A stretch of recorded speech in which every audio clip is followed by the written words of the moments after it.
100 बार बोलकर वो सच नहीं बन जाएगी। मोदी सरकार ने इस देश के संविधान पर हमला बोल रखा है।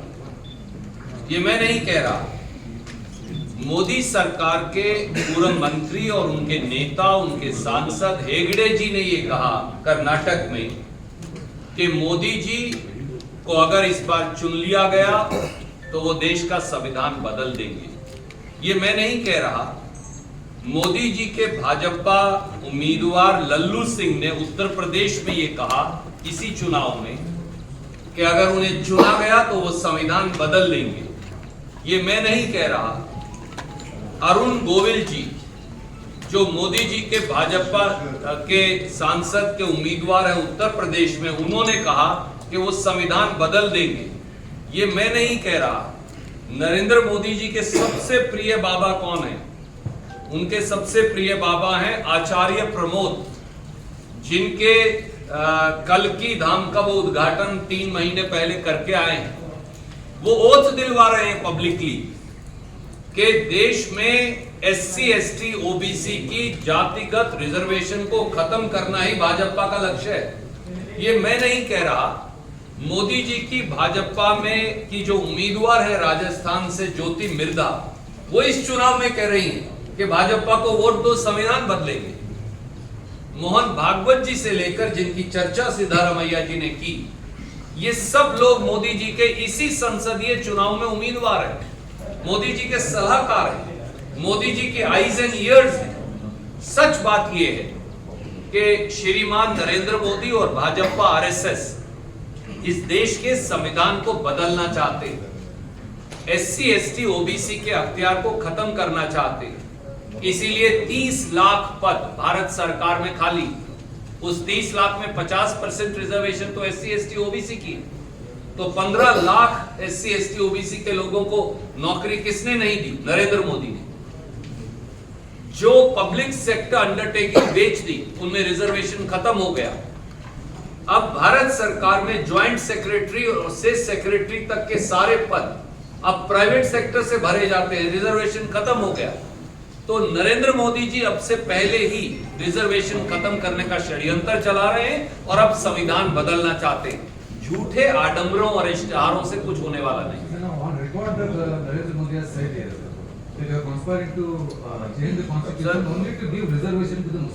एक कहावत है, चोर मचाए शोर, हिंदी की। This is I am saying it on record my dear friend. एक हिंदी की कहावत है, चोर मचाए शोर। उसका मतलब क्या है?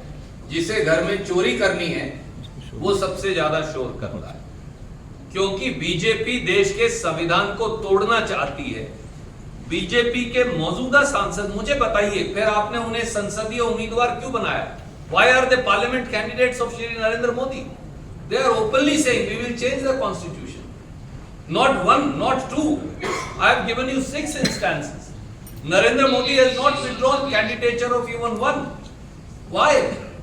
This proves that there is a concerted conspiracy to attack the constitution, because he has now realized that our brothers and sisters of scheduled caste, scheduled tribe, OBC communities, they have realized the conspiracy being hatched by BJP, so they want to hide behind some newspaper advertisement. We reject it with the contempt it deserves. Next question. Sir, Modi has categorically. BJP says that Congress has amended constitution as per its convenience, with right from emergency to other amendments. My dear friend, we have protected the rights of scheduled castes, scheduled tribes, backward classes, poor, women, farmer, youth, minorities. The poorest of the poor, even if they belong to general categories, their rights were protected under the constitution. Let me say to your viewers and readers today, BJP wants to take away your right to vote. And I want to tell my journalist friends, BJP also wants to take away your right to show and write what you want to. BJP wants to take away your right to question those in power or in opposition. That's why Prime Minister in 10 years has not held a single press conference. BJP wants to abolish the current constitution. During Vajpayee ji's days, Shri Lal Krishan Advani then had constituted a committee to review the constitution. They are doing the same thing again for their MP candidates. Not one but 6 have publicly said that Modi ji's intent is to change the constitution. Because people of SC, ST, OBC and poor have risen in unison to defeat Mr. Modi, and they realize it now, so they are just trying to course correct. This is what is called chor machaye shor. Sir, No, you Modi can reply has about categorically Congress denied the statement what you are making. Sir. Categorically Sir, denied you that. didn't reply We'll have- on the sir, amendment we'll have to- emergency. No, you didn't reply We on did that. not amend the constitution, sir. Please read the constitution as enacted by Baba Sahib Ambedkar on 26 January 1952. All these provisions exist. Thank you.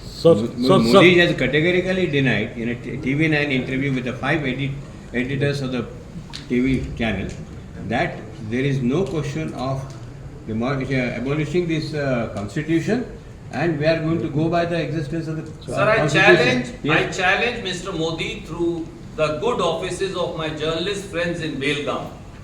Please withdraw today the candidature of the 6 candidates. Arun Govil, Lallu Singh, Jyoti Mirdha. Disassociate yourself from the Baba and all others. Expel Mr. Hegde, all others who are saying they want to change the, Modi wants to change the constitution. The very fact that Modi ji's over a dozen candidates continue to seek votes for changing the constitution proves the conspiracy. Number 2, will Prime Minister say why has he abolished reservation for post of Joint Secretary and above in Government of India by making direct recruitment and abolishing reservation for SC, ST, OBC? Will Prime Minister answer why has he not filled up 30 lakh posts lying vacant in Government of India, thereby denied reservation rights to 15 lakh SC, ST, OBC youth? Will the Prime Minister tell why did the UGC bring in an amendment where the roster points were changed and the SC, ST, OBC reservation was denied? Will the Prime Minister also answer the entire conspiracy that is being hatched to change the constitution is actually aimed at denying reservation rights as also the protections given to the poorest of the poorest and the underprivileged sections including SC, ST, OBC?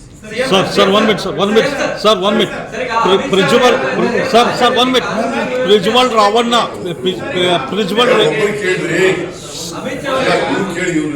Sir Prajwal Revanna के बारे में जिस तरह से समाचार हिंदुस्तान में आए हैं, उसका मैसेज हिंदुस्तानी आवाम को कांग्रेस की तरफ से क्या हो सकता है सर? इस केस पे हमारा मैसेज बिल्कुल साफ और साधारण है। श्रीमान नरेंद्र मोदी जी और जनता दल के नेता एक मास बलात्कारी को प्रोटेक्शन दे रहे हैं।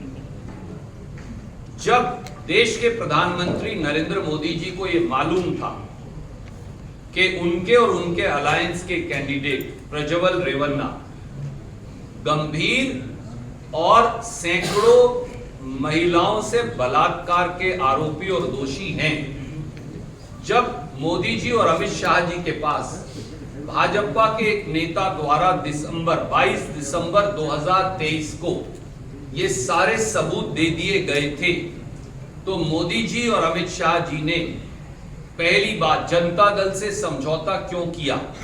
दूसरी बात, उन्होंने प्रज्वल रेवन्ना को भाजपा और जनता दल का उम्मीदवार क्यों बनाया? तीसरी बात, मोदी जी ने हासन जाकर प्रज्वल रेवन्ना को के हाथ पकड़कर उसके हाथ उठाकर ये क्यों कहा कि प्रज्वल रेवन्ना की जीत में ही मोदी को ताकत मिलेगी? चौथी बात, प्रज्वल रेवन्ना के बारे में ये सब जानते हुए मोदी जी, अमित शाह जी, भाजपा और जनता दल ने ये बात क्यों छुपाई? पांचवी बात, प्रज्वल रेवन्ना को जब वो देश छोड़कर भगोड़ा हो रहा था, भाग रहा था, तो क्या मोदी जी के विदेश मंत्रालय को, पासपोर्ट कंट्रोल को ये मालूम नहीं था कि एक सैकड़ों बलात्कारों का आरोपी देश छोड़कर भाग रहा है तो मोदी जी और अमित शाह जी ने उसे देश से बाहर भागने की इजाजत क्यों दी? छठी बात, एसआईटी ने सीबीआई को यह लिखा, मोदी सरकार को यह लिखा कि वो कहां पर है भगोड़ा, उसे वापस लाया जाए। आज तक मोदी जी और अमित शाह जवाब क्यों नहीं देते? आठवीं बात, मुख्यमंत्री जी ने यह लिखा प्रधानमंत्री को कि प्रज्वल रेवन्ना का डिप्लोमेटिक पासपोर्ट कैंसिल किया जाए, आज तक क्यों नहीं किया? नौवीं बात, हमारी एसआईटी ने सीबीआई को यह लिखा कि इंटरपोल को बोलकर ब्लू कॉर्नर नोटिस जारी किया जाए ताकि वो वापस हमें पता चले कि वो किस देश में है।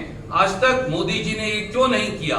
और 10वीं बात, अगर कोई व्यक्ति देश छोड़कर अपराधी भाग जाए, सैकड़ों महिलाओं से बलात्कार करके, उसे वापस लाने की जिम्मेवारी किसकी है?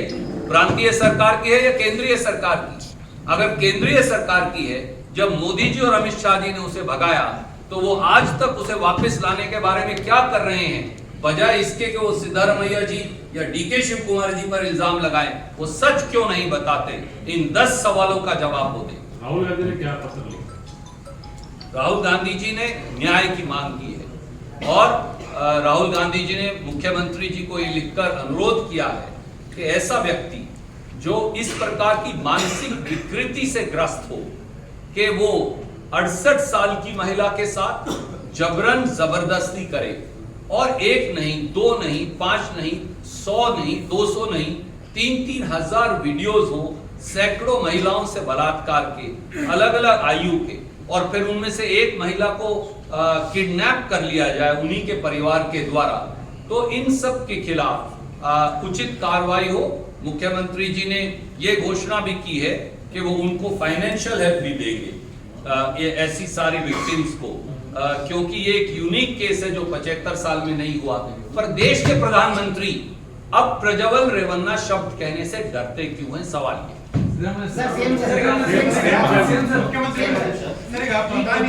ವಿಡಿಯೋಗಳೆಲ್ಲ 4-5 ವರ್ಷಗಳ ಹಿಂದಿನಿದೆ. ಆಗ ಜೆಡಿಎಸ್ ಕಾಂಗ್ರೆಸ್ ಅಲೈನ್ಸ್ ಜೊತೆಗಿತ್ತು ಅಂತ ಸಿಟಿ ರವಿ ಆರೋಪ ಮಾಡಿದ್ರು. ಪ್ರಜ್ವಲ್ ರೇವಣ್ಣ ಅವರ ಎಲ್ಲ ಲೈಂಗಿಕ ಹಗರಣದ ವಿಡಿಯೋಗಳು 4-5 ವರ್ಷಗಳ ಹಿಂದಿಂದದ್ದು. ಆಗ ಜೆಡಿಎಸ್ ಕಾಂಗ್ರೆಸ್ ಜೊತೆಗೆ ಅಲೈನ್ಸ್ ಅಲ್ಲಿ ಇತ್ತು, ನಮ್ಮ ಜೊತೆ ಇರಲಿಲ್ಲ. One more thing sir, 27th Prajwal Revanna ಅವರು ಸಿಟಿ ರವಿ ಸುಳ್ಳು ಹೇಳ್ತಾ ಇದ್ದಾರೆ. ಆಗ ಜೆಡಿಎಸ್ ನವರು ಕೂಡ ಬಿಜೆಪಿಯವರು ಕಮ್ಯುನಲ್ ಪಾರ್ಟಿ ಅಂತ ಹೇಳ್ತಾ ಇದ್ದಾರೆ. ನಾವು ಯಾವ ಕಾರಣಕ್ಕೂ ಕೂಡ ಕಮ್ಯುನಲ್ ಪಾರ್ಟಿ ಜೊತೆ ಶಾಮೀಲ್ ಆಗಲ್ಲ ಅಂತ ಹೇಳಿದ್ರು, ಮೈತ್ರಿ ಮಾಡಲ್ಲ ಅಂತ ಹೇಳಿದ್ರು.